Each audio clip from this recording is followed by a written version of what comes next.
Avant la vidéo Affaire Aliko Dangote et la mafia économique black, je vous donne les clés pour reconnaître ces Africains ou ces Afrodescendants qui détestent leur négritude ou africanité. Après cette vidéo, nous parlons du comment, ensemble, on peut faire beaucoup plus d'argent.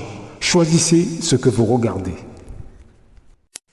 Blaf, bonjour, Africains, Africaines, Afrodescendants, Afrodescendantes, je vous salue.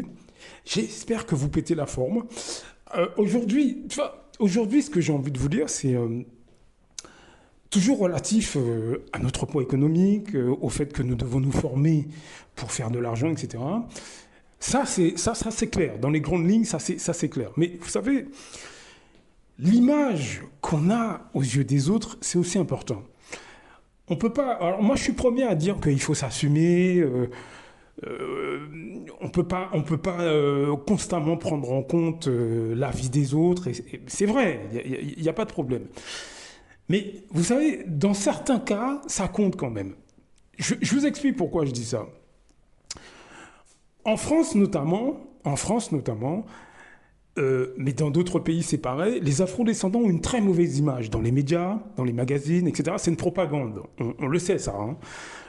Si vous doutez de ça, regardez un peu les films, comment sont montrés les acteurs noirs dans ces films, les rôles qu'ils ont dans ces films, c'est clairement des rôles ou ridicules, de bouffons, ou bien de gangsters, ou bien de voleurs, ou bien de... Bon, ça a un impact gravissime dans les sociétés européennes, gravissime. Et vous remarquerez que personne n'en parle. Vous remarquerez ça, hein. Personne n'en parle, hein. Personne. Il y a des films à longueur d'année, ça fait des décennies hein, y a des films qui sont carrément insultants pour les afrodescendants et ça ne soulève l'indignation de personne. Dans le monde, dans la sphère black, que ce soit en France ou ailleurs d'ailleurs. Ça ne suscite aucun rien. Mais à côté de ça, au quotidien, vous avez j'en ai déjà parlé maintes et maintes fois, mais sur le terrain économique, vous avez une catégorie de Noirs français d'origine martiniquaise, d'origine en France, hein, d'origine guadeloupéenne, d'origine camerounaise, congolaise, etc., qui, eux, au quotidien, font bien comprendre à la société française qu'ils n'ont rien à voir avec le monde noir. Pire, ils méprisent. Ils méprisent complètement le monde noir. J'en ai déjà parlé, donc je ne vais pas trop m'étendre dessus, mais il faut que vous intégriez qu'ils rajoutent de l'huile sur le feu. Parce que si déjà, d'un point de vue médiatique, on est craché dessus, d'un point de vue médiatique, et ça dans tous les pays d'Europe, hein, mais si en plus, des afrodescendants eux-mêmes se mettent à cracher eux-mêmes sur leurs semblables, mais vous imaginez bien que, mais en termes de crédibilité, ça cause beaucoup de problèmes. Il faut qu'on soit honnête avec ça. Ça cause beaucoup de problèmes. Vous imaginez bien que lorsque vous allez, par exemple, monter une entreprise, vous montez un dossier, par exemple, pour avoir des financements, et en face, vous avez quelqu'un, un employé, par exemple, hein, qui est là pour vous aider à monter le dossier de financement, ou bien vous avez un banquier qui va étudier votre dossier pour des financements et qu'il voit un afrodescendant. Alors, je ne dis pas que c'est systématiquement le cas, c'est pas ce que je veux dire. Mais mettez-vous dans la tête de quelqu'un comme ça. Si vous tombez sur quelqu'un qui n'est pas très futé, si vous tombez sur quelqu'un qui est un peu limité dans sa tête et qui se base uniquement sur ce qu'il voit à la télé, mais en plus, qui a par exemple un ami ou une amie, que ce soit d'origine antillaise ou africaine ou réunionnaise, ou etc., de race noire, complexée, qui crache en plus sur ses semblables, si la personne, si le banquier ou si l'employé qui est là pour vous aider dans votre dossier de financement, s'il a ce type d'afrodescendant dans son entourage amical, qui lui dit tous les jours que les afrodescendants, il les côtoie pas trop, qu'il faut faire attention, etc. Mais vous imaginez bien que ça rajoute beaucoup de problèmes. Est-ce que vous voyez ce que je veux dire ? Je vous parle de ça, c'est parce que, je l'ai déjà dit, En France notamment, mais dans tous les pays d'Europe, vous avez une catégorie d'afrodescendants qui, au quotidien, passent leur temps à cracher sur les afrodescendants. Oui, à cracher, à tout point de vue. Hein. Des hommes, des femmes qui crachent, mais crachent complètement. Vous savez, même Aimé Césaire en a parlé. Je vais essayer de vous retrouver l'interview. Aimé Césaire explique que, déjà à son époque, les Antillais, les Martiniquais, les Guadeloupéens qui étaient là à l'époque ne voulaient même pas dire qu'ils étaient africains ou afro-antillais. Est-ce que vous voyez le truc? Alors vous allez me dire, ouais, mais c'est encore les Antillais. Non, beaucoup d'Africains, d'après ce qu'on m'a raconté, avaient les mêmes complexes, plus ou moins. Vous voyez ce que je veux dire? Donc, il faut bien qu'on se rende compte qu'on a un gros travail à faire, non seulement en termes d'éducation financière, mais aussi en termes d'image. Eh oui, en termes d'image. Parce que nous sommes bombardés en permanence dans les médias d'images d'afro-descendants, comme je l'ai dit, dans les films, voleurs, dragueurs, feignants, etc. Voilà les images qui nous collent à la peau. Et c'est grave. Et vous remarquerez, c'est une parenthèse que j'ouvre, pour les Antillais, aucun élu dans les Antilles n'aborde ce problème de l'image que nous avons dans les médias. Mais aucun président africain n'en parle. Aucune association en France, soi-disant engagée pour la cause des Noirs, etc., n'aborde ce sujet. Est-ce que vous voyez là où je veux en venir? C'est quand même très étrange. Parce que là, ce n'est pas quelque chose qu'on imagine. Là, il suffit de regarder la télé une journée ou une semaine, faire une petite étude sur une semaine pour voir l'image que nous avons. Donc, c'est absolument pas compliqué. Vous n'êtes même pas obligé d'allumer la télé. Regardez avec vos téléphones. Hein. Qu'est-ce qui est mis en avant, même sur des chaînes comme YouTube? Qu'est-ce qui est mis en avant comme vidéo? C'est quand même très étrange. Regardez les vidéos qui sont mises en avant. L'algorithme. Regardez les vidéos que l'algorithme met en avant. Mais vous imaginez bien que dans la tête des gens qui regardent ça, parce que il n'y a pas que des Noirs qui regardent la télé ou l'Internet, tout le monde regarde ces trucs. Excusez-moi, je suis grippé.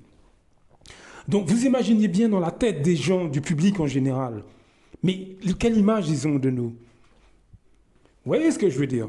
Ça ne veut pas dire qu'il faut vivre dans la honte, mais ce que je veux expliquer, c'est que l'image est importante. D'après vous, là, par exemple, hein, est-ce que les Chinois, les Indiens, est-ce que les Européens ont la même image, ont la même image? Non.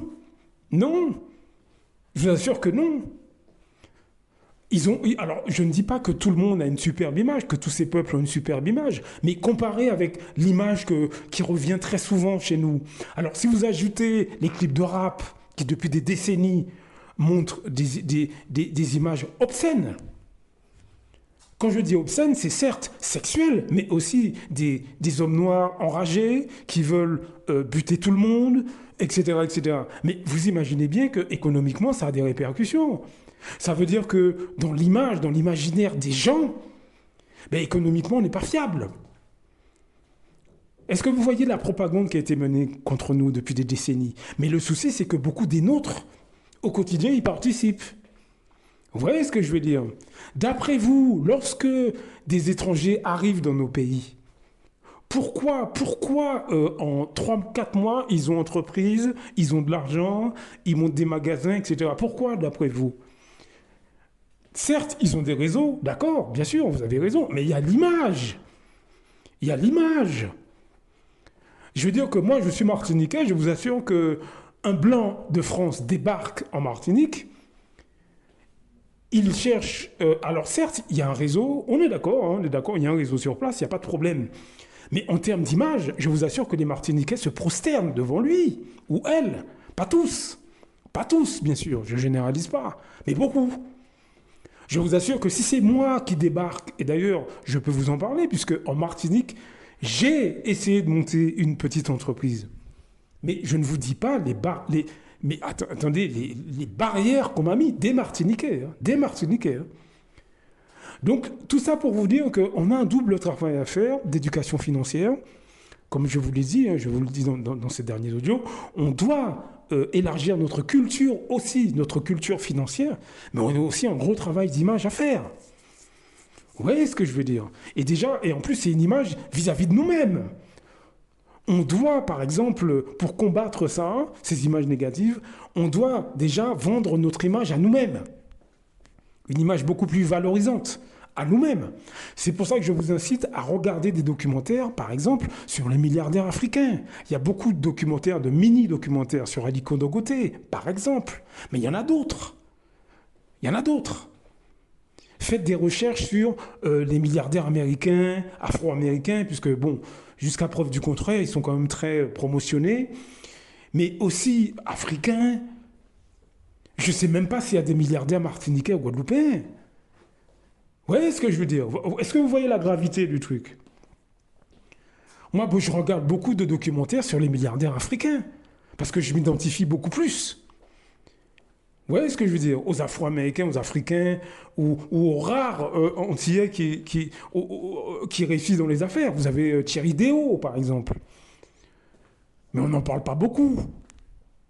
Donc, vous voyez, on a tout un travail d'image à mettre en place. Et on doit le faire urgemment, parce qu'il ne faut pas oublier que nous avons nos plus jeunes qui arrivent derrière. Est-ce que vous comprenez ce que je veux vous dire? Donc, pensez à tout ça. Ce que je vous dis là, c'est des réflexions, mais aussi il faut être dans l'action. Commencez à regarder des documentaires. Commencez à... Sur l'investissement, formez-vous, commandez des livres. Moi, ce que je vous conseille de faire, c'est prendre la tablette Kindle. Et vous avez un abonnement, c'est 9 € par mois. Vous pouvez télécharger des livres. Lisez des livres sur le business. Là, c'est un moindre coût. Vous pouvez les télécharger, vous savez, l'abonnement Amazon, Kindle Amazon.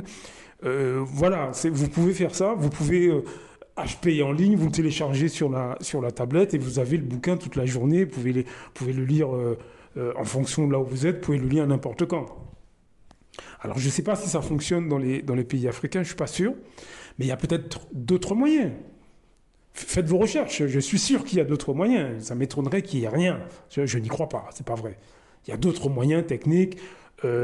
Vous pouvez utiliser, si vous êtes dans les pays africains, vous pouvez utiliser, vous savez, ce qu'on appelle les VPN. Donc, vous pouvez utiliser ça pour télécharger. Enfin, bref. Regardez, quel que soit le pays où vous êtes, regardez un peu les options.